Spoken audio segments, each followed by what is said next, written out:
Bienvenidos sean todos aquellos que tienen un gusto por lo macabro, escalofriante y perturbador. Esto es para ustedes y para quienes a altas horas de la noche no se atreven a cerrar los ojos.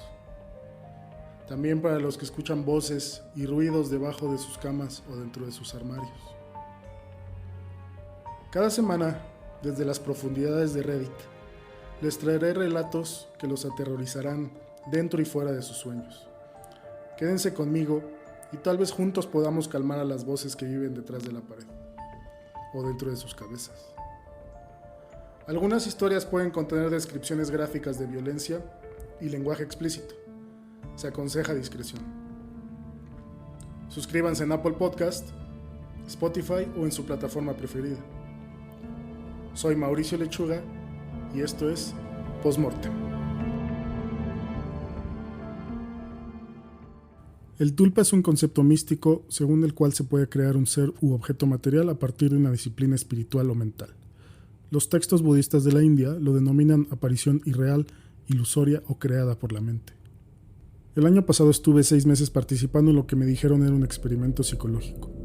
Lo encontré en un anuncio del periódico local en el que buscaban personas imaginativas y decían que ofrecían buena paga.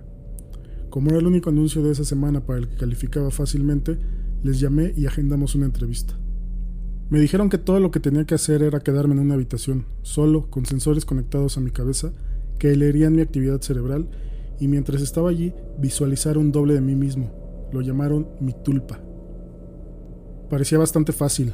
Acepté hacerlo tan pronto como me dijeran cuánto me pagarían. Y el día siguiente comencé. Me llevaron a una habitación muy sencilla con una cama, luego colocaron los sensores en mi cabeza y los conectaron a una pequeña caja negra en la mesa de un lado. Me comentaron sobre el proceso de visualizar mi doble otra vez y explicaron que si me aburría o me inquietaba, en lugar de moverme, debería ver a mi doble moviéndose o intentar interactuar con él, y así sucesivamente. La idea era mantenerlo conmigo todo el tiempo que estuviera en la habitación. Tuve problemas durante los primeros días, ya que no era nada sencillo. Me imaginaba a mi doble por unos minutos y luego me distraía.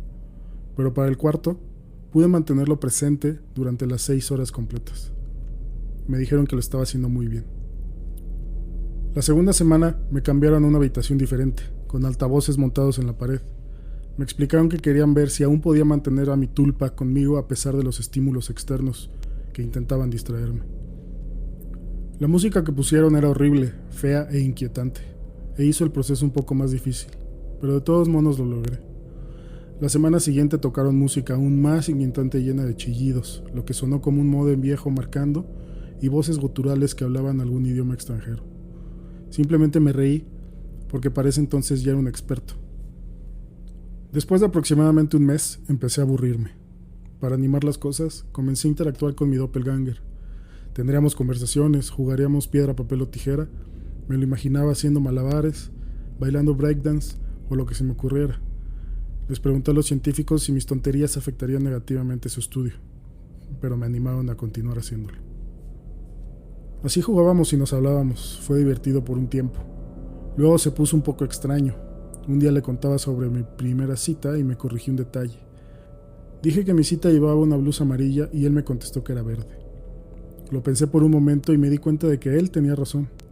Esto me asustó un poco y después de terminar mi turno ese día en el centro, hablé con los investigadores al respecto. Estás utilizando la forma de pensamiento para acceder a tu subconsciente, me explicaron. Sabías en algún nivel que estabas equivocado y te corregiste inconscientemente. Lo que había sido espeluznante fue repentinamente genial. Estaba hablando con mi subconsciente. Me tomó algo de práctica, pero descubrí que podía cuestionar a mi tulpa y acceder a todo tipo de recuerdos. Le pedía que citara páginas enteras de libros que leí una vez, o cosas que me enseñaron e inmediatamente olvidé en la secundaria. Era maravilloso. Fue entonces cuando comencé a llamar a mi doble fuera del centro de investigación. Al principio no era frecuente, pero yo estaba tan acostumbrado a imaginarlo que me parecía extraño no verlo. Entonces cada vez que me aburría visualizaba a mi doble. Lo empecé a hacer casi todo el tiempo. Era divertido llevarlo conmigo como un amigo invisible. Lo imaginaba cuando salía con amigos o cuando visitaba a mi madre. Incluso lo llevé a una cita una vez. No necesitaba hablarle en voz alta, así que pude mantener conversaciones con él y nadie se daba cuenta. Sé que suena extraño, pero fue divertido. No solo era un archivo ambulante de todo lo que yo sabía y todo lo que ya había olvidado, sino que también parecía estar más en contacto conmigo que yo mismo a veces. Tenía una comprensión muy extraña del lenguaje corporal de los demás, que ni siquiera yo me daba cuenta de lo que estaba pasando. Por ejemplo, pensé que la cita en la que me acompañaba estaba yendo muy mal, pero él me hizo saber cómo ella se reía demasiado fuerte de mis bromas, se inclinaba hacia mí mientras hablaba, y varias otras pistas sutiles que yo no estaba viendo conscientemente. Le escuché y digamos que esa cita salió muy bien. Para cuando cumplí mi 4.º mes en el centro de investigación, él estaba conmigo constantemente. Los investigadores se me acercaron un día después de terminar mi turno y me preguntaron si había dejado de imaginar a mi tulpa. Les dije que no y se fueron complacidos.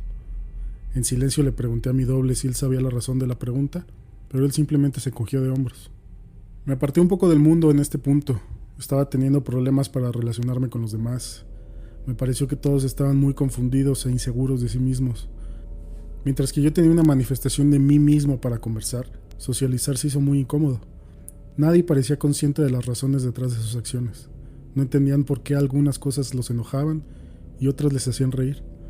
No sabían qué los motivaba, pero yo sí sabía, o al menos podía preguntarme y obtener una respuesta. Un amigo me confrontó una noche. Golpeó la puerta hasta que le respondí. Entró furioso y maldiciendo. «Llevo llamándote semanas y no contestas, imbécil. ¿Cuál es tu maldito problema?» Estaba a punto de disculparme con él y probablemente le hubiera ofrecido ir a un bar con él esa noche, pero mi tulpa se puso furiosa y me dijo: «Golpéalo». Y antes de que supiera lo que estaba haciendo, ya estaba sobre mi amigo. Escuché su nariz romperse. Cayó al suelo, se levantó con esfuerzo y nos golpeamos por todo mi departamento. Estaba más furioso que nunca y no tuve compasión. Lo tiré al suelo y le di 2 fuertes patadas en las costillas. Fue entonces cuando huyó adolorido y sollozando. La policía llegó unos minutos después, pero les dije que él había sido quien empezó todo. Como él ya no estaba allí para refutarme, me dejaron ir con una advertencia. Mi tulpa sonreía todo el tiempo. Pasamos la noche regodeándonos de mi victoria y burlándonos de lo mal que habíamos golpeado a mi amigo. No fue hasta la mañana siguiente, cuando estaba revisando mi ojo negro y mi labio herido, que recordé lo que me había provocado. Mi doble era el que se había puesto furioso, no yo. Yo me sentía culpable y un poco avergonzado, pero me incitó a una pelea cruel con un amigo genuinamente preocupado por mí. Él estaba presente y, por supuesto, conocía mis pensamientos. «Ya no lo necesitas. No necesitas a nadie más», me dijo, y sentí que se me erizaba la piel. Les expliqué todo esto a los investigadores que me contrataron, pero simplemente se rieron. «No puedes tener miedo de algo que estás imaginando», me dijo uno. Mi doble se paró a su lado y asintió con la cabeza. Luego me sonrió. Traté de tomar en serio sus palabras, pero en los días siguientes me sentía cada vez más ansioso alrededor de mi tulpa, y parecía que él estaba cambiando. Se veía más alto y más amenazante. Sus ojos brillaban con picardía y veía malicia en su sonrisa constante. Decidí que no valía la pena perder mi sanidad por un trabajo. Si se quería salir de control mi tulpa, era momento de detenerla. Estaba tan acostumbrado a él en ese momento que visualizarlo era un proceso automático, así que empecé a hacer todo lo posible para no verlo más. Me tomó algunos días, pero comenzó a funcionar poco a poco. Podía deshacerme de él por horas a la vez. Pero cada vez que regresaba, se veía peor. Su piel era pálida, sus dientes más puntiagudos, hacía ruidos, amenazaba y maldecía. La música horrible que había estado escuchando durante meses parecía acompañarlo a todas partes. Incluso cuando llegaba a casa, me relajaba y dejaba de concentrarme en no verlo, aparecía junto con el ruido y los aullidos. Yo todavía estaba yendo al centro de investigación y pasaba mis 6 horas diarias allí. Necesitaba el dinero, y pensé que no se habían dado cuenta que yo no estaba viendo mi tulpa. Estaba muy equivocado. Después de terminar mi turno un día, aproximadamente 5 meses y medio después, 2 hombres gigantes me agarraron, sujetaron, y alguien con una bata de laboratorio me clavó una aguja hipodérmica. Cuando desperté en mi habitación, estaba atado a la cama, con música a todo volumen, y mi doppelganger parado sobre mí riéndose. Casi no parecía humano ya. Sus rasgos estaban torcidos, sus ojos estaban hundidos en sus cuencas como las de un cadáver. Era mucho más alto que yo, pero encorvado. Tenía las manos torcidas y las uñas como garras. Era, en resumen, jodidamente aterrador. Traté de no verlo, pero parecía que no podía concentrarme. Se rió y le dio golpecitos con sus garras a la intravenosa en mi brazo. Me sacudí salvajemente, pero apenas podía moverme. «Te están llenando de buena mierda, creo. ¿Cómo está la mente?» todo borroso. Se inclinó más y más cerca mientras hablaba. Casi vomito. Su aliento olía a carne podrida. Traté de concentrarme, pero no pude desterrarlo. Las siguientes semanas fueron terribles. De vez en cuando, alguien con una bata de médico entraba y me inyectaba algo o me daba una pastilla a la fuerza. Me mantenían mareado y desenfocado. Incluso me dejaban alucinando o delirando. Mi doppelganger todavía estaba presente, constantemente burlándose. Él interactuaba con o quizás causaba mis delirios. Una vez aluciné que mi madre estaba allí, regañándome. Luego él le cortaba la garganta y su sangre me bañaba completamente.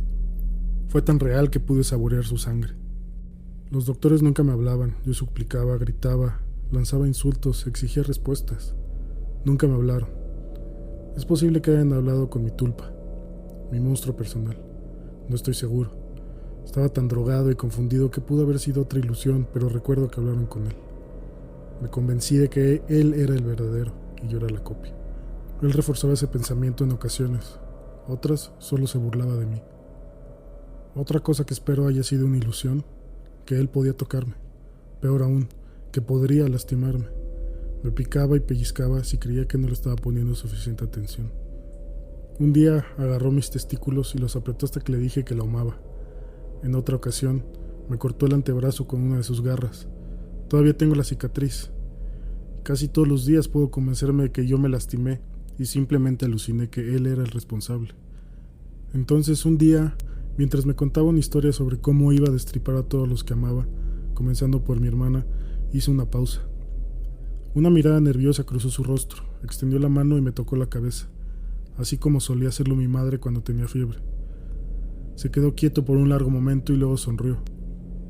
Todos los pensamientos son creativos, me dijo, y luego salió por la puerta. 3 horas después me pusieron una inyección y me desmayé. Desperté sin ataduras. Temblando, me dirigí a la puerta y la encontré sin cerradura. Salí al pasillo vacío y corrí. Tropecé más de una vez, pero bajé las escaleras y salí al estacionamiento detrás del edificio. Allí me desplomé, llorando como un niño. Sabía que tenía que seguir moviéndome, pero no podía hacerlo. Finalmente llegué a mi casa, aunque no recuerdo cómo. Cerré la puerta con llave, empujé un librero contra ella, me di una ducha larga y dormí casi día y medio. Nadie vino por mí en la noche y nadie vino al día siguiente. Se acabó. Había pasado una semana encerrado en esa habitación, pero me había parecido un siglo. Me había apartado tanto de mi vida en meses que nadie sabía que no existía. Cuando llegó la policía, no encontraron nada. El centro de investigación estaba vacío cuando lo revisaron. El papeleo no sirvió para nada. Los nombres que yo les había dado para la investigación eran todos falsos. Incluso el dinero que recibía era aparentemente imposible de rastrear. Me recuperé tanto como pude. No salgo mucho de casa y tengo ataques de pánico cuando lo hago. Lloro mucho. No duermo casi nada y mis pesadillas son terribles. Se acabó. Se acabó, me digo a mí mismo. Sobreviví. Utilizo la concentración que esos bastardos me enseñaron para convencerme. Y solo a veces funciona. Pero hoy no. Hace 3 días recibí una llamada telefónica de mi madre. Hubo una tragedia. Mi hermana fue la última víctima en una serie de asesinatos, dijo la policía. El atacante roba a sus víctimas y luego las destripa. El funeral fue esta tarde. Fue un velorio tan encantador como un funeral puede ser, supongo.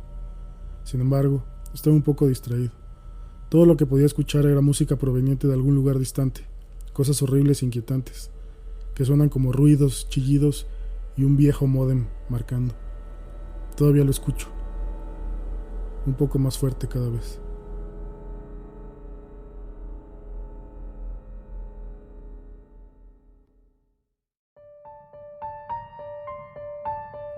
Gracias por escuchar esta semana Postmortem, un podcast sobre terror. Las ligas a las publicaciones originales podrás encontrarlas en la descripción del episodio. Suscríbete en Apple Podcast, Spotify o donde prefieras escucharlos. Hasta la próxima.